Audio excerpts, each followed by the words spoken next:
Fibroid uterus जो है उसके वी नो के बेतहाशा टाइप के सिनेरियोज आ सकते हैं गायनी का केस के तौर पे क्लिनिकल अगर आप देखो. It can present with HMB, it can present with mass lower abdomen, it can present with subfertility, it can present fibroid in different age group जैसे कि young unmarried या फिर reproductive age group postmenopausal in 40s and maybe young but family complete. So ये सब scenarios different हैं जो कि इससे रिलेटेड हैं और ये आ सकते हैं. इन सब में मैनेजमेंट बिल्कुल मुख्तलिफ है. हमें ये पता है कि फाइब्रॉइड का मतलब ये नहीं होता कि बस उसे निकाल दिया जाए. वी हैव टू डिसाइड कि whether she really needs a surgery और सर्जरी के कॉन्सिक्वेंसेस क्या होने वाले हैं और then recurrence and all that. तो इन सब की मैनेजमेंट्स डिफरेंट है. तो मेरा ये ख्याल है कि हम अगर हिस्ट्री पहले आज कर लें उसके बाद मैनेजमेंट इन सब सिनेरियोज की लिस्ट बना के अलग अलग एक दफा पूरी स्टेटमेंट बोलकर कर लें तो बहुत बेहतर होगा. What do you suggest? So ठीक हो गया. शुरू शुरू की हमारी क्लासेस में पार्टिसिपेशन जरा कम होती है और फिर आगे जाके पार्टिसिपेशन ऐसी होती है कि हर कोई कह रहा होता है कि उसने नहीं, मैंने मैंने प्रेजेंट करना है. मैंने प्रेजेंट करना है. यू नो लोग नाराज हो रहते हैं कि मेरी बारी थी और मैंने मुझे नहीं दिया कि प्रेजेंटेशन और वो सारा. सो बट अगेन शुरू का टाइम हो या एंड का टाइम हो, जब भी आप प्रेजेंट करोगे बहुत फर्क पड़ जाता है आपकी स्पीच में, आपकी तैयारी में, आपकी हर चीज में. अब मुझे आप ये बताओ कि अगर अभी किसी ने कोई प्रेजेंट करना है तो आप मुझे बताओ, वरना फिर हम हिस्ट्री से शुरू करते हैं गायनी की. क्विकली. इजी सा मैं सिनेरियो दूंगी. If someone wants to try taking history, किसी की अगर रिपीट अटेम्प्ट है तो और भी बेहतर हो जाएगा क्योंकि वो पहले एक्सपीरियंस कर चुका है सारा कुछ. जी बताइएगा. किसी ने वॉलंटियर नहीं करना. सो जो गायनी की हिस्ट्री है ना, फॉर एग्जांपल इफ मैंने आपसे कहा था कि जब आप तैयारी स्टार्ट करोगे एग्जाम की तो हिस्ट्री या आपने तैयारी में गायनी में you are not going to write down the topics. आपने टॉपिक्स की लिस्ट बनानी और उस हिसाब से तैयारी नहीं करनी. आपने सिम्टम्स की लिस्ट बनानी है और उस हिसाब से तैयारी करनी है. इस बात का क्या मतलब है? यानी कि आपने ये लिस्ट नहीं बनानी कि फाइब्रोइड, इनफर्टिलिटी और या फिर सी ओवरी या एंडोमेट्रियोसिस या ऐसा. आपने लिस्ट बनानी है pain lower abdomen, heavy menstrual bleeding, unable to conceive, something coming out of vagina. इनकी आपने लिस्ट बनानी है और उसके बाद आपने हिस्ट्री, एग्जामिनेशन, इन्वेस्टिगेशन की पॉइंट्स लिखने हैं जो आपने बार बार रिवाइज करने हैं. which is absolutely different from your तैयारी of ऑप्स. उसका मतलब ये है कि ऑप्स में हम टॉपिक्स की लिस्ट बना के करते हैं जैसे कि UGR, hypertension, pregnancy, diabetes in pregnancy, etcetera etcetera. Gynae में सिम्टम्स की लिस्ट इसलिए क्योंकि सिम्टम्स के बाद आप डीडी माइंड में बनाकर उसकी पूरी हिस्ट्री लोगे. सो अगर आप फाइब्रॉइड की बात करें and we think that patient is there with heavy menstrual bleeding, तो इसकी हिस्ट्री आपकी हेवी मेंस्ट्रुअल ब्लीडिंग की होगी जिसमें हम जहन में डीडी बनाकर पूरी हिस्ट्री की तैयारी करेंगे. तो एग्जाम में जो ज्यादातर मुझे लोगों ने फीडबैक दिया और बताया उसमें ये था कि हेवी मेंस्ट्रुअल ब्लीडिंग की हिस्ट्री में एग्जामिनर्स और वैसे क्लिनिकल प्रैक्टिस में भी आगे जाकर it is very important to quantify that particular bleeding. Quantification of bleeding का मतलब ये होता है कि क्या वाकई उसको हेवी मेंस्ट्रुअल ब्लीडिंग है या नहीं. उसकी वजह ये होती है. आवाज नहीं आ रही? Okay fine. आ रही है आवाज. Okay thank you. सो मैं ये कह रही थी कि आपने उसकी क्वांटिफिकेशन इंपॉर्टेंट है. यानी हम ये देखें कि क्या वो पेशेंट बैठी हुई है सामने, वो वाकई इस कंप्लेंट के साथ है. जैसे कैंडिडेट थी, उसने मुझे बताया एग्जाम के एक्सपीरियंस में कुछ 1-2 साल पहले कि patient was there saying she is having heavy menstrual bleeding but उसको शायद वो सही तरह क्वांटिफाई नहीं कर सकी कैंडिडेट. तो बाद में पता चला कि वो तो हेवी मेंस्ट्रुअल ब्लीडिंग थी ही नहीं.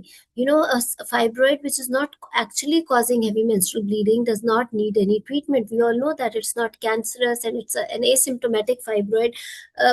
Does not need any treatment. It just needs a follow-up scans.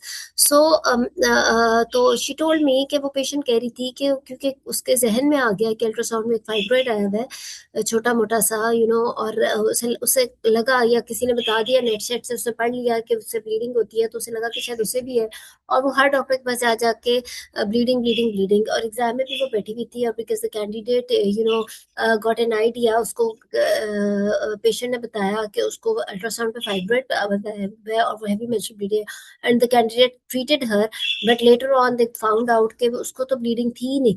तो आपने हैवी मेंस्ट्रुअल ब्लीडिंग की क्वांटिफिकेशन दो तरीके से करनी होती है। एक तो यस उसकी सब्जेक्टिव कंप्लेंट, जैसे कि उसको पहले कैसे पीरियड्स थे, नॉर्मल पीरियड्स कैसे से, कब से उसको हैवी मेंस्ट्रुअल ब्लीडिंग हुई, comparison of a normal period with the abnormal one, number one. Number two कि अगर पहले वो दिन में 2-3 पैड्स चेंज करती थी तो अब कितने करती है, पैड्स कौन से वाले हैं, होममेड है, किस चीज से बनते हैं, या कौन से वाले पैड्स हैं, और is it like is she passing clots, if yes then what's the size of clot, etcetera etcetera.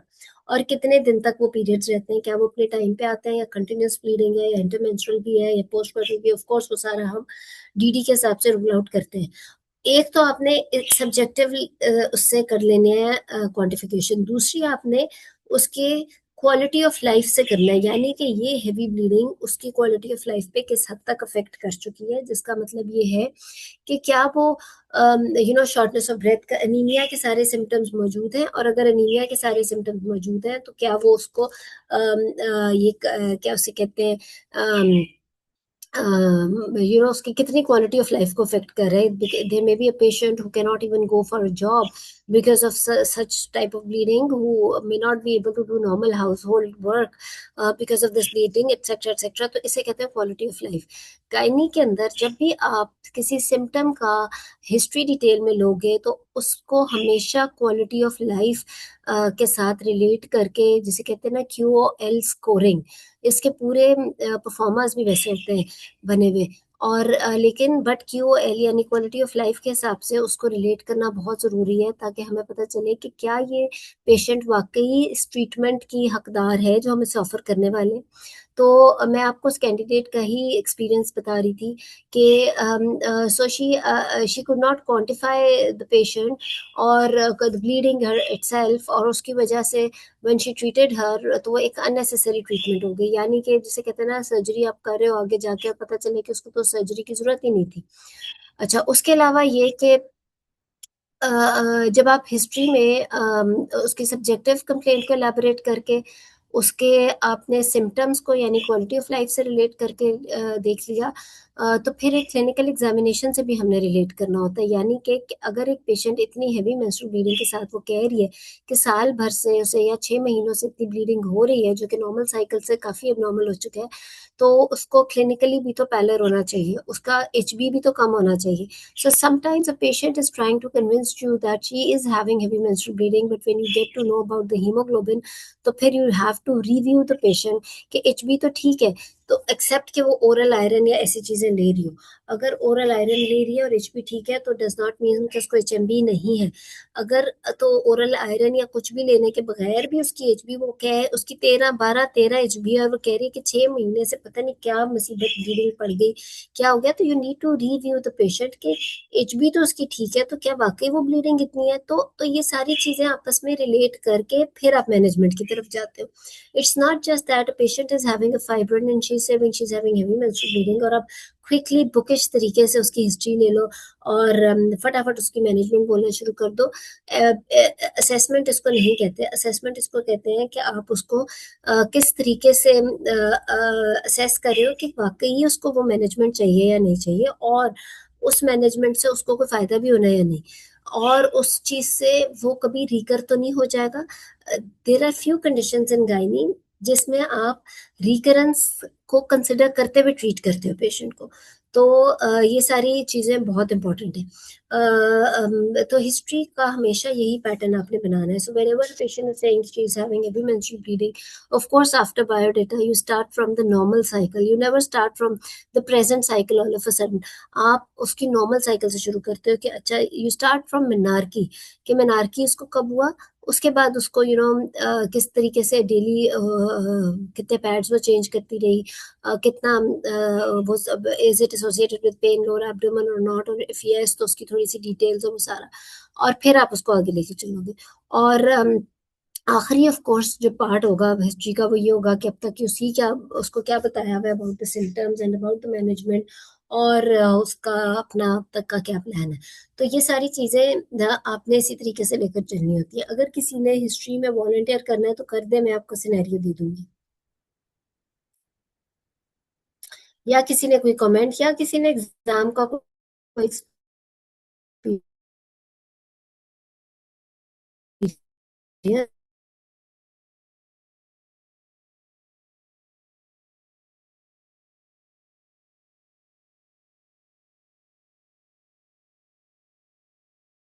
किसी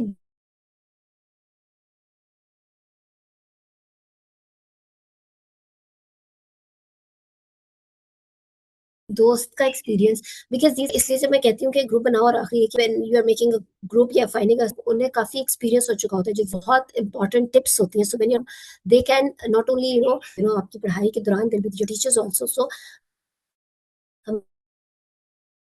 एक्सपीरियंस या रिपीटर अगर जी। सो आज तो किसी का पार्टिसिपेट करने का प्लान नहीं है। सो गायनी का ही मैं आपको बता रही थी। फिर उसके बाद अगर हम एक सिनेरियो कर भी लेते हैं फाइब्रॉइड का, जैसे कि मैं आपको बता रही हूँ कि फिर मैं आपको साथ साथ मैनेजमेंट भी बता दूंगी डिफरेंट सिनेरियोज की। डिफरेंट सिनेरियोज में you can write it down कि ये पॉसिबिलिटीज हैं फाइब्रॉइड यूट्रस के पेशेंट्स के आने की। जैसे कि एक मैंने आपसे कहा, अनमैरिड गर्ल में फाइब्रॉइड यूट्रस एसिम्टोमेटिक, ठीक है। अनमैरिड में, दूसरा मैंने आपसे कहा रिप्रोडक्टिव एज ग्रुप में, ठीक है। तीसरा मैंने कहा विद सब फर्टिलिटी। चौथा मैंने कहा reproductive age group with family complete.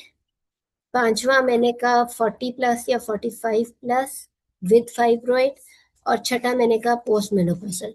इससे भी ज्यादा सिनेरियोज बन सकते हैं फाइब्रॉइड के जो आ सकते हैं, लेकिन पांच छह ये हैं जो कि आपके सिनेरियोज में आ सकते हैं। देखो, इन्वेस्टिगेशन एग्जामिनेशन में तो बहुत लंबी बात है। It's not just that you will do the general physical examination and you will just do the abdominal examination and then the pelvic examination. मैंने इसलिए कहा कि एक बहुत लंबी बात है। उसकी वजह ये है क्योंकि हमारे डीडी में क्या क्या है। कोई मुझे heavy menstrual bleeding, regular bleeding में डीडी बताएगा कि क्या हो सकती है। जो आप हिस्ट्री लोगे वो किस हिसाब से लोगे? Differential? Ma'am, it could be adenomyosis. It could be Good. polyp. It can be fibroid uterus, it can be Yes, adenomyosis. ma'am. Good. Other than और polyp, perfect, good. So first two तो आपकी वही reading है, because coagulopathy. Patient is having regular heavy menstrual bleeding. Regular heavy menstrual bleeding का मतलब ये है कि fibroid uterus and adenomyosis. But yes, you can not just quit or not include any uterine or cervical pathology because patient is having bleeding, abnormal bleeding. तो yes, जैसे शुमाइला ने कहा fibroid और एडिनोमायोसिस तो है ही, लेकिन उसके अलावा जो इरेगुलर ब्लीडिंग करते हैं या पोस्ट इंटरमेंस्ट्रुअल या पोस्ट क्वार्टर ब्लीडिंग करते हैं, उनको भी हम बीच में ऐड कर लेंगे as third fourth fifth DD. पहले दो तो आपके वो होने चाहिए जो कि बहुत ज्यादा आपके इससे रिलेटेड है, आपके सिम्टम से रिलेटेड है। उसके बाद आप yes you can make it like endometrial polyp और एंडोमेट्रियल पैथोलॉजी में भी endometrial hyperplasia, and then you can make it cervical pathology. लेकिन असल जो है वो आपका फाइब्रॉइड और एडिनोमायोसिस की तरफ ज्यादा जाएगा, ठीक है।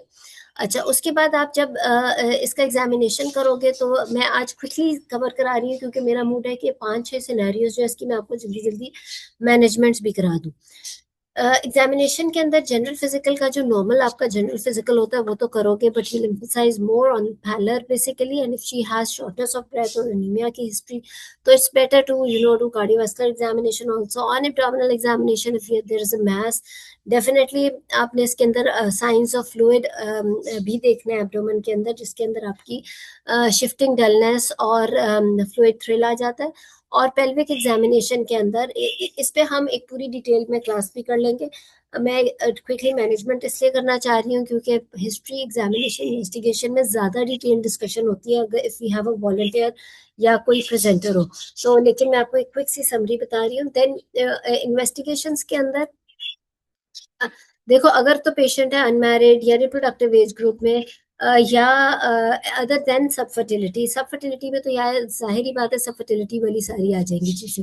लेकिन अगर अनमैरिड है या रिप्रोडक्टिव एज ग्रुप की है तो general physical examination, sorry baseline investigations, और साथ जो जो प्रॉब्लम है, जैसे उसे अगर एनीमिया है तो आप उसे इसकी type of anaemia rule out करोगे, उसके RBC indices, peripheral smear, HB electrophoresis, serum ferritin, if needed वो सारा करा लोगे, और फिर आप उसका ultrasound pelvis, and ultrasound is more than enough to make diagnosis for fibroid uterus. Considering management में मैं इसलिए बात करना चाह रही हूँ क्योंकि जब आप तैयारी शुरू करो तो प्लीज गायनी के हर सिनेरियो में आपके पेशेंट की जो मैनेजमेंट है वो होनी ही इस तरीके से चाहिए कि आप इसी पैटर्न पे उसकी तैयारी करो। कैंडिडेट ज्यादातर तो नहीं, वैसे 50-50 है कि कुछ तो हिस्ट्री एग्जामिनेशन पे फंसे होते हैं, लेकिन कुछ जो है वो मैनेजमेंट, इतनी अच्छी हिस्ट्री एग्जामिनेशन करके इतनी बुरी मैनेजमेंट बोलते हैं कि वो अच्छा भला चलता हुआ केस खराब हो जाता है। सो मैनेजमेंट में जब आप गायनी का केस कर रहे हो तो सबसे पहली बात आपने उसकी काउंसलिंग की करनी होती है। Counselling, what does counselling mean? ये जो काउंसलिंग की स्टेटमेंट जब आप बोलते हो ना, वो बहुत इंपॉर्टेंट स्टेटमेंट है एग्जाम के अंदर। खास तौर पे आपने क्या काउंसलिंग क्या करनी है, अपने पेशेंट को और अटेंडेंट्स को क्या बताना है, व्हाट इज द डायग्नोसिस, उसके सिम्टम्स किस वजह से हैं, most probably because of this. हमारी जो गायनी की फील्ड है उसमें हम डायग्नोसिस बोल सकते हैं before, by the time we are counselling the patient, उसमें हमें डायग्नोसिस पता चल चुका होता है। मे बी जो और फील्ड्स हैं जैसे मेडिसिन या और फील्ड, उसमें there may be a list जब तक एंड तक आप पहुंचो, बट हमारे केस में तो मेरा ख्याल है कि हमें डायग्नोसिस का पता लग जाए, एक्चुअली तो प्रेजेंटिंग कंप्लेंट से पता चल जाता है, but after investigations we can definitely tell the patient के your symptoms are most probably because of this diagnosis। एक चीज ये, उसके बाद is it benign or malignant, this is what the patient wants to know। number 3, is it treatable or not, right? number 4, what possibility or what is the possible treatment you are going to offer to her। ठीक है, इसके अंदर admit करना है या नहीं करना इतना इंपॉर्टेंट नहीं है गायनी के अंदर, एक्सेप्ट कि पेशेंट इमरजेंसी में हो या इस तरह की कंडीशन में हो, वरना ऑप्स का केस हो तो उसमें हमने एडमिशन का भी जिक्र करना होता है कि if you are admitting the patient and what for you are admitting her and for how long you are expected के उसको आप एडमिटेड रखोगे। बट इस वक्त जो गायनी का केस है उसमें जब आपने ये काउंसलिंग की कि her symptoms are most probably because of fibroid uterus which is a benign condition and is a treatable condition, right? And for possible treatment आप क्या कर सकते हो, उसके बाद if you need to involve a multidisciplinary team उसका आप जिक्र कर सकते हो। और फिर मैनेजमेंट, मैंने आपको डिफरेंट सिनेरियोज लिखवाए, उसमें से हर एक की मैनेजमेंट बिल्कुल मुख्तलिफ है। Considering the clinical scenario and the ultrasound report, number of fibroids, the location of fibroids. अगर तो एसिम्टोमेटिक फाइब्रॉइड है, मे बी अनमैरिड गर्ल में या किसी भी एज ग्रुप में, patient comes to you with 5 or 6 centimeters fibroid and she's for example 35 years of age and there is no symptom yet, she's asymptomatic, you can counsel her that it's a benign condition, right? You don't need to do anything about it, it's not cancerous, it's not symptomatic. More than I think 50 or 60% of the fibroids are asymptomatic। और ये आपने इन्सिडेंसेस please याद करने हैं, gynae में भी ops में भी, whenever you are taking your wife you have to speak out these incidences। ये जमीन और आसमान का फर्क करते हैं। उसकी वजह ये है कि जब आप इंसिडेंसेस बोलोगे तो you will be a different candidate. और ऑफ कोर्स ये इंसिडेंसेस हवाई इंसिडेंसेस नहीं होने चाहिए, ये एविडेंस बेस्ड होने चाहिए। आपको जैसे मैंने 50-60% बोला तो इट इज नॉट अ हवाई incidence, it is an authentic value, right? तो आपने इस तरह से जब आप बोलोगे तो ना सिर्फ आपका पेशेंट बल्कि एग्जामिनर विल लाइक और विल आप you will sound more scientific. ठीक है, तो इट्स बेटर कि आप इंसिडेंसेस में बात करो, ज्यादा कन्विंसिंग बात लगेगी। सो 60% आर एसिम्टोमेटिक, ठीक है, and it's a benign condition. अगर पेशेंट फॉर एग्जाम्पल कभी आपसे पूछ भी ले कि कितना चांस है मेलिग्नेंट होने का, तो इट्स लेस देन 0.1%। ठीक है, सो इसमें आप करना क्या है, आप अपने पेशेंट को बताओगे you don't need to do anything about it. हाँ, हर साल every year she should get an ultrasound done to keep a check on the size of the fibroid, and when should she come back to you?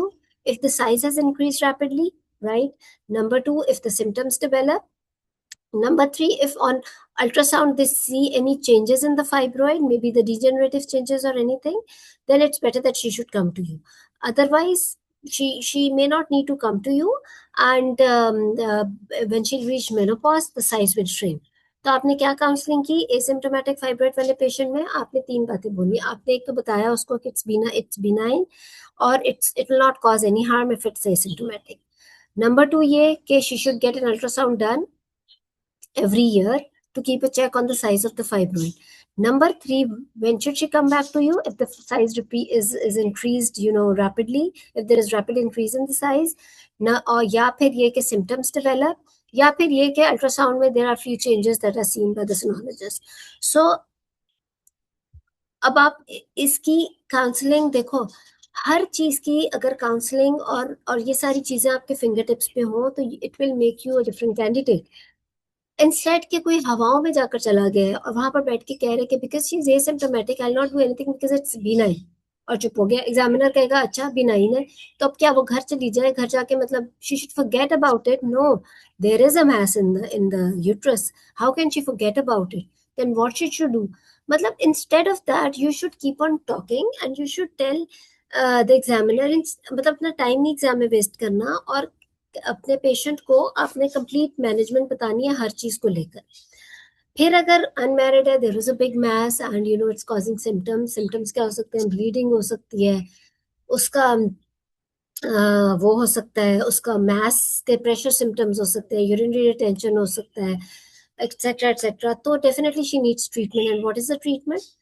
Obviously unmarried में, या she wants to conceive, या she has plan for fertility आगे, बेशक वो reproductive age group की है, तो surgical treatment is the best treatment and myomectomy is the best treatment. What type of myomectomy? what is the mode of myomectomy? It depends on the number of fibroids and the location of fibroids. you know सवाल और जवाब जो मैं बोल रही हूँ उसका जवाब की जो पहली लाइन है, हर पहली लाइन वो ऐसी ही होनी चाहिए एग्जाम में। अगर वो कहती हैं कि what is the mode of myomectomy, तो आप बोलना शुरू कर दो may be open, may be laparoscopic, depends on the sources, और फिर करते करते याद आया कि depends on the ultrasound. It's not like that. The first thing you respond to your examiner is going to give you marks.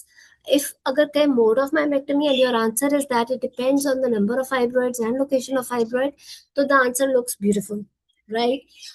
What do you exactly mean by the number of fibroids and the location of fibroid? Of course, if it's a submucosal fibroid, my approach will be hysteroscopic resection. ठीक है। फिर मुझे abdomen से जाने की क्या जरूरत है, कैविटी खोलने की क्या जरूरत है? hysteroscopic resection is the best mode. ठीक है। Okay, so and if there are FIGO like 3 and beyond, figure 2 तक तो आप हिस्ट्रोस्कोपी कर सकते हो, फिगर 3 एंड बियॉन्ड है, then what will be the approach? Then if she is unmarried, my approach will be laparoscopic preferably, but if there are multiple fibroids I will offer them mini laparotomy also. If you do laparoscopy, then you don't need to give a very big incision like 10 centimeter or 5 centimeter incision for myomectomy. You can do it with as small as 2-3 centimeter because you'll be knowing the anatomy, you will know exactly आपके location का है, Figo की कौन सी types है fibroid की, then you can proceed. So multiple में मैंने क्यों कहा mini laparotomy? Because she's very young, she's maybe in her early 30s or in her 20s and she got multiple fibroids. Why open? क्योंकि अगर मैं direct laparoscopy करूंगी तो laparoscopy में 25 to 30% चांस होता है रिकरेंस का, हालांकि after mini lap या open surgery it's less than 10% recurrence in next 5 years. Why? उसकी वजह यह है कि जब आप ओपन करते हो तो you can palpate and feel the fibroids also. When you can palpate the fibroid then you will not miss any fibroid.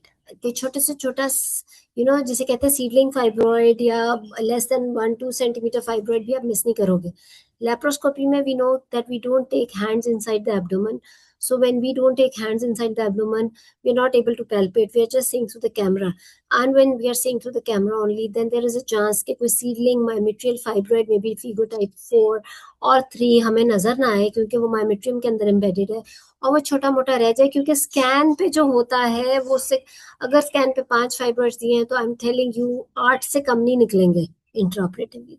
तो इस वजह से आपने पेशेंट को कम्प्लीटली ठीक करना है। उसको रिकरेंस, अल्लाह ना करे फाइब्रॉइड की रिकरेंस थोड़ी बुरी होती है because recurring myomectomy is always very difficult and has bad effects on the patient considering adhesions and all.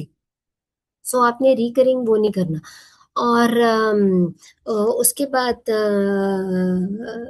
जो है बिल्कुल ठीक है, मैं चार्ट में देख रही हूँ। ओके, सो इसलिए हम रिकरेंस को देखते हुए we can always plan multiple fibroids में लैप वर्सेस ओपन।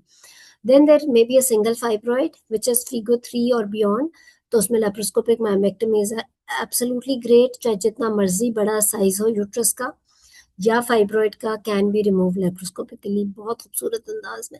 अंदर आपके कोई वो हैंडलिंग नहीं होती, और आपके ऑर्गन्स की ट्यूब्स ओवरीज बहुत ज़बरदस्त रहती हैं, पेशेंट का कंसीव करने का रेट बहुत ज़बरदस्त होता है। सो अनफॉर्चुनेटली हमने बहुत सारे और लोगों को अपनी फील्ड में एंटर होने की इजाज़त दी हुई है, जिसमें सर्जन्स भी हैं, रेडियोलॉजिस्ट भी हैं। मैं अपनी हर क्लास में इसलिए कहती हूँ क्योंकि आप इंशाल्लाह next generation consultants or you'll be leading the field in future inshallah. So it is very important क्योंकि what we see is the mishandling which is done by the surgeons. Unfortunately they don't know anatomy. उनके लिए सिर्फ mass remove होना मकसद है, लेकिन as gynaecologist हमारा मकसद सिर्फ मायोमेक्टमी नहीं होता, हमारा मकसद होता है कि पेशेंट को मायोमेक्टमी के बाद पीरियड्स भी आए और वो कंसीव भी करके आए, दैट और उसको लोअर एब्डोमिनल पेन क्रॉनिक ना रहे। So that is our purpose. और अगर आप मायोमेक्टमी कर रहे हो और पेशेंट कंसीव नहीं कर सक रही, तो ये कोई बहुत ठीक है, but it's not a very good surgery by the way. So आपका मकसद है पेशेंट को, I have seen patients who are done by non gynaecological doctors, may be very qualified ones also, but they're not gynecologists. But what they did is that they removed all the figo 3, 4, 5 type fibroids, but they forgot removing, or they did not know about the submucosal fibroid, and the fibroid remained inside and the patient kept on bleeding. And this is not the right management. Then what I've seen is that the radiologists are doing very I would say it's a malpractice, because they don't know कि uterine artery embolisation किस में होनी है और किस में नहीं होनी। So unfortunately they do uterine artery embolisation in young girls who are planning to conceive later on, और उससे क्या होता है कि उनकी यूट्रस की ब्लड सप्लाई वो, बिकॉज हमारी कोई स्टडीज या कोई फाइब्रॉइड की ट्रीटमेंट में इनफर्टिलिटी में नंबर 1 पे यूट्राइन आर्टरी एम्बलाइजेशन नहीं आता। उसकी वजह ये होती है कि आप अगर यूट्राइन आर्टरी एम्बलाइजेशन करते हो तो कल को अव्वल तो कंसीव सब फर्टिलिटी मजीद बढ़ जाती है, नंबर 2 ये कि अगर वो कंसीव कर जाए तो मिसकैरेज रेट बहुत ज़्यादा है, नंबर 3 अगर वो कंसीव कर जाए तो आईयूजीआर बहुत ज़्यादा है, प्री टर्म आईयूजीआर और एक्विटा। एक्रीटा भी, even placenta accreta bhi. So the thing is that we are not here just to make a patient pregnant, but we want a healthy mother and a healthy baby at the end of the pregnancy. So इस वजह से आपकी treatment बहुत matter करती है. If a patient is there with fibroids and she is a case of subfertility also, of course, uh, uh, excuse me, if you think that myoma are actually causing tubal blockade or it's indenting the cavity, and they should be removed, तो फिर definitely फिर myomectomy is the better option, keeping the adhesions minimal. myomectomy की भी एक पूरी अलग ही class होती है हमारी, जब मेरे लेक्चर्स खाली myomectomy पे भी बहुत सारे हैं which will explain to you कि आपने during myomectomy क्या measures करने हैं to keep the blood, minimize blood जो है blood loss को minimum रखने के लिए और adhesions को minimum रखने के लिए कौन कौन से बहुत particular steps हैं जो हम करते हैं। तो आपने तो इस वजह से when you are doing a surgery for myomas, आपका ना सिर्फ एज और clinical presentation but also the ultrasound finding and the ultrasound mapping of fibroid is very important. If you know there is a submucosal fibroid, your approach will be little different. Sometimes you do hysteroscopic resection and then you do the from the abdominal route, so that and you prevent opening the uterine cavity. But sometimes if there are multiple fibroids and including the endometrial fibroid, then you go abdominally and do the submucosal one also. But at the same time एक और इसमें approach होती है कि hysteroscopy and laparoscopy proceed mini lab, जिसमें you don't miss any fibroid, you see the submucosal also and then you do from the abdominal side.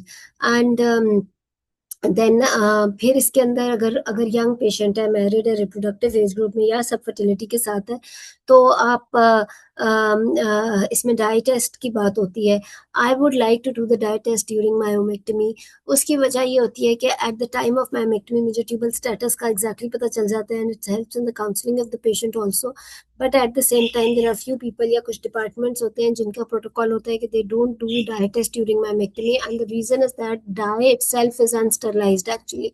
सो वो कहते हैं कि जब मायोमेक्टमी हो रही है और डाई अनस्टरलाइज्ड है तो हम एक अनस्टरलाइज्ड चीज क्यों अंदर डालें।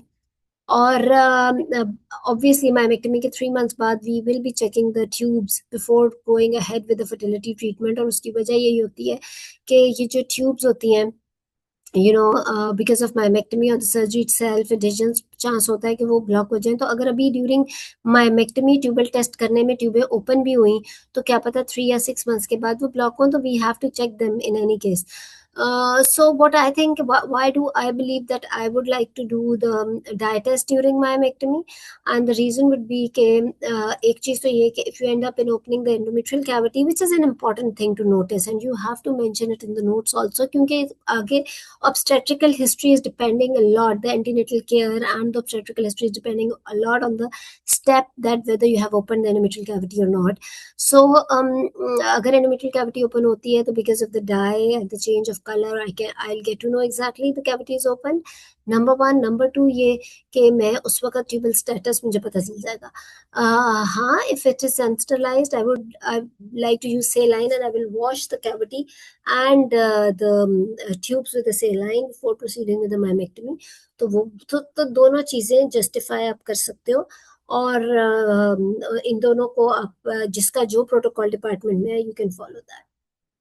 तो इस वजह से और सिनेरियोज में मैं आपसे को बता रही थी। सो सब फर्टिलिटी, रिप्रोडक्टिव एज ग्रुप और अनमैरिड में मैंने आपको बताया। then there may be a patient, the same patient, maybe 32 or 35 years of age, whose family is complete actually, जो कहती है कि उसके 3 बच्चे हैं, and she has no plan of conceiving again. She is 35 for example. So what will be your first treatment option for a patient who is there with multiple fibroids and heavy menstrual bleeding? कोई मुझे बताए। Ma'am, uterine artery embolization. Okay, what else?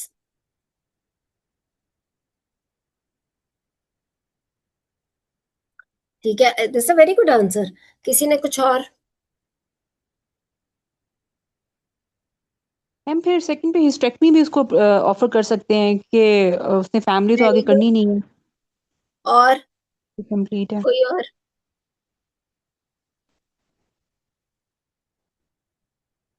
Good. So both things are fine. You can justify both of them. Number 1 पे इस तरह के patient में myomectomy बोलना, accept के पेशेंट की अपनी विश हो या कोई सोशल इश्यूज हो, थोड़ा सा डेंजरस है।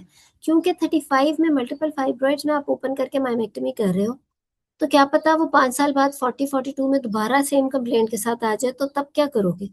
सो मैं तो इस चीज को क्योंकि उसके मेनोपॉज में भी काफी टाइम है और ये फाइब्रॉइड रीकर हो सकते हैं। डॉक्टर कौन है ये? डॉक्टर सिद्रा। डॉक्टर सिद्रा ने बोला नंबर 1 पे uterine artery embolization and number 2 पे हिस्टेक्टमी। अगर आप मेरे से पूछो तो in 30s if patient is there with multiple fibroids and the symptoms, तो मेरी तो पहली ऑप्शन होगी hysterectomy with of course conservation of ovaries, और दूसरी ऑप्शन होगी may be uterine artery embolization. Why second या may be uterine artery embolization? एक चीज तो ये कि मल्टीपल फाइब्रॉइड्स है, uterine artery embolisation does not have very good results in multiple fibroids. उसकी वजह ये होती है कि सारे फाइब्रॉइड्स को जाके वो हिट नहीं करता, कुछ की ब्लड सप्लाई खत्म करके उसे श्रिंक कर देगा। सो पेशेंट में and up in having 2 procedures, यानी कि पहले उससे यूट्राइन आर्टरी एम्बोलाइजेशन कराई जो आजकल बहुत महंगी हो रही है, 5-8 लाख की हो रही है, और पहले उसने वो यूट्राइन आर्टरी एम्बोलाइजेशन कराई और फिर भी ठीक ना हुई और फिर आके वो सर्जरी करा रही है। तो this is very traumatic for the patient. दूसरा ये कि फॉर एग्जांपल अगर सिंगल भी है या फिर भी मेरा तो मैं नंबर 1 पे हिस्टेक्टमी इसलिए क्योंकि उसमें कोई रिकरेंस या रिकरिंग ऑफ सर्जरी या दोबारा से वो वाला मसले नहीं है, लेकिन it depends on the patients wish also. और अगर यही पेशेंट जी सिद्रा मैम मेरे ना ये बात डिस्कस करनी थी कि जो रेडियोलॉजिस्ट की कोई न्यू गाइडलाइंस आई है अमेरिकन, उसके अकॉर्डिंग कोई न्यू स्टडीज हुई हैं। अब मुझे एग्जैक्ट नहीं याद, मैंने कहीं पे सुना ही था कि यूट्राइन आर्टरी एम्बोलाइजेशन और मायोमेक्टमी के आफ्टर सर्जरी जो रिप्रोडक्टिव आउटकम है वो सेम ही है। तो इट्स बेटर कि अगर कोई यंग पेशेंट है तो उसको हम यूट्राइन आर्टरी एम्बोलाइजेशन पहले उसकी कर दें, आप सही कह रहे हो, फर्टिलिटी। लेकिन are we gynecologists who are actually dealing with subfertility, are we going to follow the radiology guidelines, or we should follow the real, the gynae infertility guidelines? We should ma'am follow लेकिन our guidelines. ठीक है जी ना? Ma'am, लेकिन जब हम MDT को involve करेंगे तब हम उनका रिव्यू तो लेंगे, फिर वो तो अपनी गाइडलाइन को उनका फॉलो रिव्यू करेंगे। हम क्यों लेंगे? देखो, why are we involving radiologists? We are not involving radiologists to give the decision. We are involving radiologists to map the fibroids for us. Okay? Okay. यही अनफॉर्चुनेटली जो अगले नेक्स्ट जनरेशन के जो ट्रेनीज हो, गलत कॉन्सेप्ट्स माइंड में, हमने किसी सर्जन को इसलिए इन्वॉल्व नहीं करना होता कि वो आके फैसला करे कि यूट्रस निकालनी है या नहीं। पीपीएच हुआ तो are we involving a surgeon to decide for hysterectomy, or we are involving surgeon to do the internal iliac ligation? Decision has to be made by the specialist, जो उस फील्ड का specialist है। अगर कोई radiologist अपने किसी decision के लिए किसी, या कोई सर्जन अपेंडिक्स के लिए किसी गायनोकोलॉजिस्ट को इन्वॉल्व कर रहा है because there is an ovarian cyst और anything, is he involving a gynaecologist to decide for the appendix, और is he involving a gynaecologist to decide for the ovarian cyst? Obviously जिसकी जो field है, decision making तो उसकी है। Decision making कभी भी आप किसी और फील्ड के डॉक्टर को नहीं दे सकते। सही मैम। खुद लेकिन बताओ। मैम ये मैल प्रैक्टिस तो नहीं होगी ना उनके बिहाफ पे, अगर वो कर रहे हैं यूट्राइन आर्टरी एम्बोलाइजेशन आप यंग सही गर्ल्स कह की। रहे हो, लेकिन मैं इसको कहूंगी मैल प्रैक्टिस। उसकी वजह यह है कि on what basis they are taking this decision, and a young girl who is planning to conceive, जिसकी हमारी देखो इतनी conferences I have attended, do we have a guideline which is saying कि यूट्राइन आर्टरी एम्बोलाइजेशन कराओ young girl में जो who wants to conceive? Not at all. Tell me one guideline. Why is that? It's not like that. I have seen patients, क्योंकि अब लाहौर में तो it's becoming very common, हर private hospital में दो दो चार चार डॉक्टर्स बैठ रहे हैं इंटरवेंशनल रेडियोलॉजी के, who are doing it. I have handled a lot of obstetrical cases, a lot of infertility cases who are, dealt with them, and they got bad results. मैंने खुद देखे हैं वो पेशेंट्स।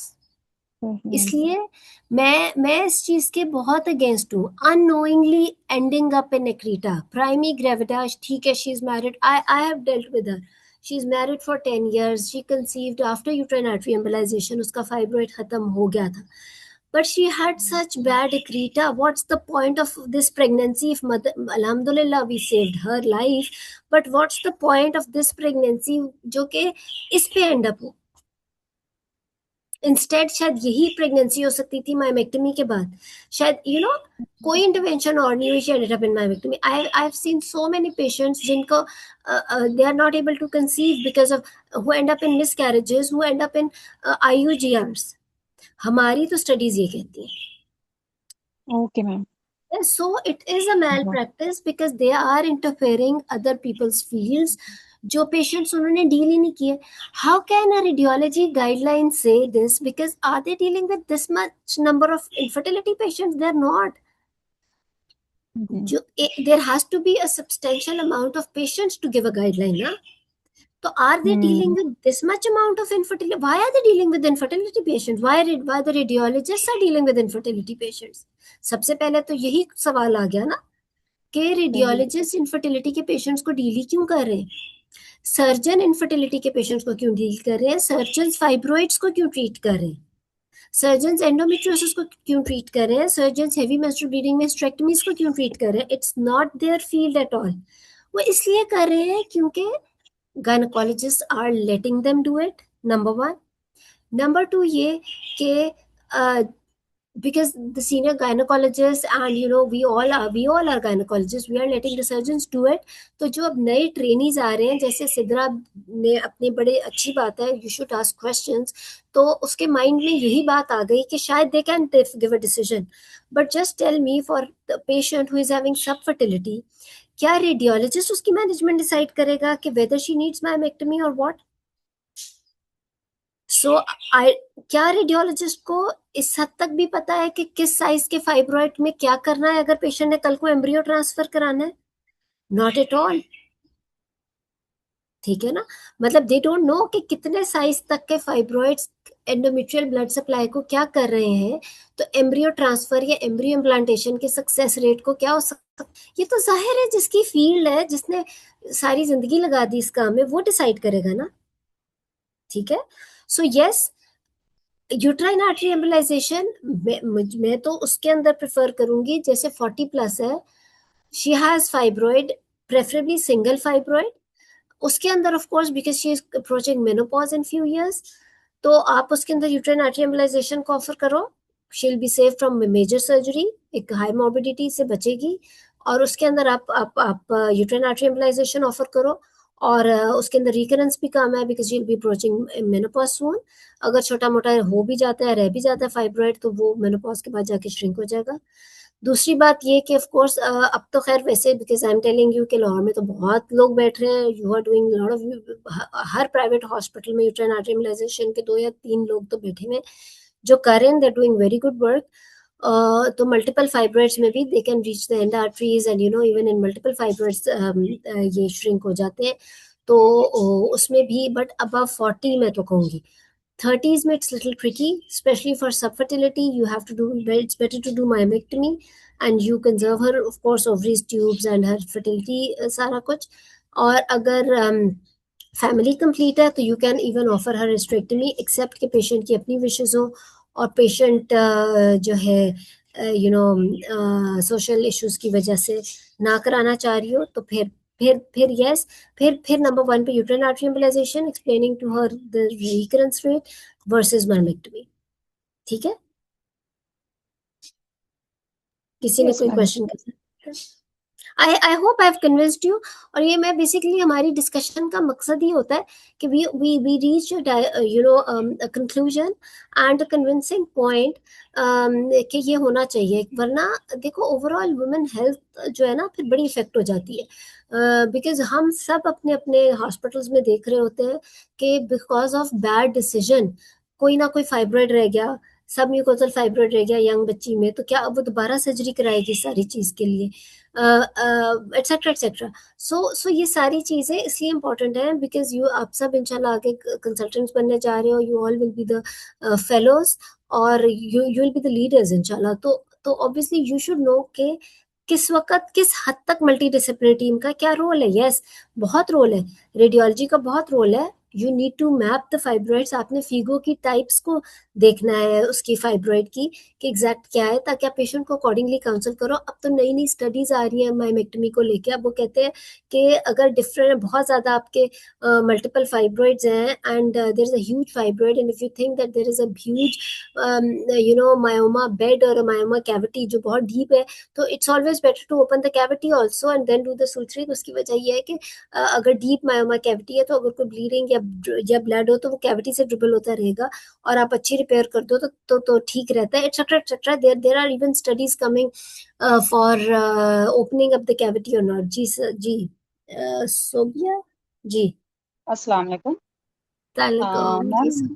मैम मेरा एक question था, ये जो आपने एक केस अभी बोला कि अगर एज 35 है, मल्टीपल फाइब्रॉइड्स हैं, तो हम उसकी माइमेक्टमी नहीं करेंगे बिकॉज 40 तक अगर उसकी रिकरेंस हो गई तो उसकी दोबारा सर्जरी का अगर चांस फैमिली होगा ना। कंप्लीट है जी। अगर फैमिली, तो मैम इसमें फिर आपने यूएई की बात की कि अगर यूट्राइन आर्टरी एम्बोलाइजेशन करें तो उसमें कुछ फाइब्रॉइड श्रिंक हो जाते हैं और कुछ रह जाते हैं, तो मैम फिर इस हाँ, सारी चीज को अगर मद्देनजर रखें तो फिर हिस्टेरेक्टमी 35 पे ठीक रहेगा या फिर यूएई ठीक है? आप बिल्कुल ठीक कह रहे हो। माइमेक्टमी। ऑब्वियसली ये भी बड़ा ही अच्छा पॉइंट है, क्योंकि अगर आप हिस्टेक्टमी कर दोगे तो ओवेरियन ऑब्वियसली 5 ईयर पहले मेनोपॉज आ जाएगा। ऑब्वियसली ओवेरियन लिगामेंट से जो ब्लड सप्लाई ओवरी की होती है वो कॉम्प्रोमाइज होगी, और वो कहते हैं कि अगर आप यंग एज में हिस्टेक्टमी कर रहे हो पेशेंट की तो 5 साल पहले मेनोपॉज हो जाता है। तो yes, this is a very valid point. ये एक्चुअली यंग एज में uterine artery embolization versus hysterectomy in this type of patient whose family is complete, आप दोनों चीजें जस्टिफाई कर सकते हो। आप ये भी कह सकते हो कि उसका मैं इसलिए, अगर आप मेरे से पूछो कि मैंने हिस्टेरेक्टमी क्यों नंबर 1 पे रखी, क्योंकि मुझे लगता है कि 2 प्रोसीजर्स में से गुजरना बहुत मुश्किल है पेशेंट के लिए, ठीक है। और अगर वो सक्सेसफुल ना हो, realization कोई ना कोई फाइब्रोइड रह जाए, then going through surgery after that's थोड़ा ट्रोमेटिक है। और फिर वही बात है कि यूट्राइन आर्टरी एम्बोलाइजेशन 35-38 में उसने गिरा लिया, फिर 5 या 8 साल बाद फिर वो फाइब्रोइड साथ आ गया, देन अगेन इट्स ट्रोमेटिक। तो it's better once and for all हम प्रोसीजर कर दें। 5 ईयर पहले मेनोपॉज होगा वो भी उसे बता दें, लेकिन ओवरीज हमने कंजर्व की हुई है, एक्सेट्रा एक्सेट्रा। बट अगर आप यूट्राइन आर्टरी एम्बोलाइजेशन को जस्टिफाई करना चाहते हो नंबर 1 पे, वैसे मुझे वो हमेशा नंबर 2 पे ही लगेगा, क्योंकि मैंने अपनी जस्टिफिकेशन पॉइंट्स आपको बोले। पर अगर फिर भी करना चाहते हो तो आप कह दो कि एक मेजर सर्जरी है, क्या पता ना ही, और 20% ही चांस है ना कि second, again your incidences matter a lot. 20 to 21% chance है patient ending up in hysterectomy after uterine artery embolization for myomectomy, in such cases जिनकी फैमिली कंप्लीट हो। तो आप कह सकते हो कि 20-21% ही चांस है ना, क्या पता ना ही मिले, तो बड़ी मेजर सर्जरी से बच जाएगी। सही है ना। वैसे मैम मेनोपॉज MRI का रोल प्लीज डिस्कस यूट्राइन कर लो। सही, मैं बताती हूँ, यूट्राइन आर्टरी एम्बोलाइजेशन का से रिलेटेड मेनोपॉज का भी इंसिडेंस है। इट्स नॉट ओनली कि सिर्फ आप हिस्टेरेक्टमी करोगे तो 5 ईयर 1% में आई हो थिंक। जाएगा, उसका भी कोई इंसिडेंस है। मुझे अब वो एग्जैक्ट इंसिडेंस याद नहीं कि अगर यूट्राइन आर्टरी 1% आई थिंक। क्या हुआ है। मैम MRI का प्लीज रोल डिस्कस कर लें फाइब्रॉइड में। जी, एमआरआई का मुझे तो कोई रोल नहीं लगता, वेरी फ्रैंकली। बड़ी महंगी इन्वेस्टिगेशन है अब तो आजकल, मेरा ख्याल है को 30-35,000 तो शायद लग ही रहे हैं एमआरआई पे जी। प्राइवेट सेटअप्स में। और गवर्नमेंट साइड पे अगेन वही बात है कि जिसको जरूरत है सिर्फ उसकी हम कराएं। तो एमआरआई क्यों कराना, अल्ट्रासाउंड बहुत अच्छी फीगो क्लासिफिकेशन देता है, तो मैम गुड जस्टिफाई किस तरह अल्ट्रासाउंड। से, किन कंडीशंस में हम MRI करवा सकते हैं? एमआरआई हमने बिल्कुल नहीं कराना। यूट्राइन आर्टरी एम्बोलाइजेशन वाले लोग कराते हैं, ये उनकी मैनेजमेंट, उनका, if you have sent patient for uterine artery embolization, let them hmm. Plan if they need MRI और not. We do not need MRI in this thing, in okay. In fibroids में MRI कराना बेवकूफी है। कोई जरूरत नहीं है। आपको लोकेशन देखनी है, टाइप्स ऑफ फीगो क्लासिफिकेशन देखनी है, वो आपको अल्ट्रासाउंड बताता है। अल्ट्रासाउंड बता दें, ठीक है मैम, थैंक यू। बट बार बार मैं यही बताऊंगी कि अल्ट्रासाउंड वैसे ठीक है, अल्ट्रासाउंड का तो मैं आपको बता रही हूँ, वो 5 फाइब्रोइड बताएगा, अंदर 8 या 15 तो हाँ निकलेंगे। हाँ जी। अगेन एमआरआई भी 100% नहीं है, एमआरआई कई दफा 8 बताएगा तो 15 निकलेंगे। इंट्राऑपरेटिव फाइंडिंग्स जो फाइब्रोइड की होती है ना, वो और ही होती हैं, क्योंकि कई दफा आप पैल्पेट करके इतने निकालते जाते हो अंदर ही अंदर से कि आप भी हैरान जी। रह जाते हो। तो एमआरआई की भी इतनी कोई खास सेंसिटिविटी में फर्क नहीं है अल्ट्रासाउंड से, ठीक है मैम। ठीक है। क्योंकि जब भी कोई इन्वेस्टिगेशन आपने करानी है, जैसे कि एमआरआई या अल्ट्रासाउंड या कुछ ऐसा, तो उसके अंदर आप सबसे पहले ये देखते हो कि उससे आपकी मैनेजमेंट प्लान में कितना आपको फर्क पड़ने वाला है, ठीक है ना। तो आई डोंट थिंक एमआरआई आपकी मैनेजमेंट प्लान में कोई फर्क लाएगा। मैनेजमेंट प्लान से क्या मतलब है मायोमेक्टमी में, कि 2 चीजें, एक ये कि मायोमेक्टमी होनी है नहीं, वो हमें अल्ट्रासाउंड से ही पता चल रहा है। दूसरा ये कि आपका मोड ऑफ सर्जरी क्या होगा और अप्रोच क्या होगी, तो वो सारा कुछ आप अल्ट्रासाउंड से ही डिसाइड कर सकते हो, ठीक है। So good. सो फिर कुछ सिनेरियोज हैं। अच्छा, एक और चीज, इफ 45 प्लस पे है, she is having heavy menstrual bleeding, then again it's better to do the biopsy also before you do myomectomy, क्योंकि there are factors in fibroids जो बॉडी के अंदर हाइपर एस्ट्रोजेनिक स्टेट करती है फाइब्रॉइड ज्यादातर। तो वही चीज हाइपरप्लेजिया भी कर सकते हैं, patient is having HMB, so it's better to rule out endometrial hyperplasia after 45 and then you do hysterectomy, या जो भी प्लान कर रहे हो आगे। Excuse me. इवन अगर आप मायोमेक्टमी भी प्लान कर रहे हो, यूट्रस बचानी है, तो it's better to check for the endometrial pathology also, कि अगर खुदा ना खासा हाइपरप्लेजिया या ऐसा है, तो आप ओवेरियन रिमूवल या कंजर्वेशन को अकॉर्डिंगली प्लान कर लो। पोस्ट मेनोपॉजल के अंदर फाइब्रोइड अगर साइज बहुत बढ़ता जा रहा है, तो ऑब्वियसली इट्स लिटिल डेंजरस। उसके अंदर आपको definitely hysterectomy with BSO should be the option। और क्योंकि पोस्ट मेनोपॉज में फाइब्रोइड का size should always shrink, it should not increase, तो उसके अंदर तो laparoscopic hysterectomy with BSO should be the option, ruling out the malignancy. और तो वो इस तरीके से आप चलोगे, ठीक है। कोई क्वेश्चन?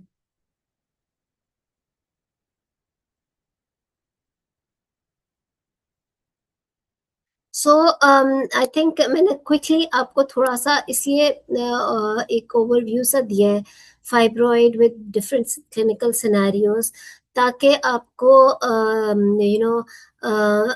पता चले कि तैयारी कैसे शुरू करनी है। Don't take it as a simple case as like she is having fibroid uterus, do myomectomy और हिस्टेक्टमी और यूटेरिन आर्टरी एम्बोलाइजेशन व्हाटएवर। आपको एक ओवरव्यू मिलना चाहिए कि इसकी कितनी मल्टीपल वेरिएशंस है, आपका decision surgery versus conservative management versus uterine conservation किस तरह से है। ये बहुत इंपॉर्टेंट है, क्योंकि आपने वो जिसे कहते हैं ना कि treat the patient not the disease, आपने उस तरीके से इसलिए चलना है क्योंकि the disease itself which is fibroid uterus is not actually otherwise cause any harm to the body if it is asymptomatic, but the patient treat the patient का मतलब ये है कि जो symptoms है अगर आप उसको ट्रीट कर रहे हो तो एक कंसिडरिंग हम अगर अपने आप को कंसिडर करें या अपने किसी करीबी रिश्तेदार को कंसिडर करें तो we would never like to end up in two procedures for one problem, और खुदा ना खास्ता to end up in a recurrence of the same problem and end up in another type of procedure obviously. So जब first management आपने patient को देनी है ना, it has to be complete but in her best interest, यानी कि उसके पूरे क्लिनिकल सिनेरियो को देखकर, ठीक है। सो इस तरीके से चल रहा है। कोई और क्वेश्चन, कोई comment? And I really like जितने सवाल करते हो, कई चीज़ें मैं अपनी क्लास में बोलते हुए भूल जाती हूँ, but when you ask question तो वो चीज़ें कवर हो जाती हैं, जैसे आज भी बहुत से क्वेश्चंस और डिस्कशन हुई है। सो आई थिंक ये बहुत अच्छी बात है और इसी तरीके से करें तो इंशाल्लाह कोई चीज़ मिस नहीं होती। फिर जी बताइए, कोई बात, कोई कमेंट?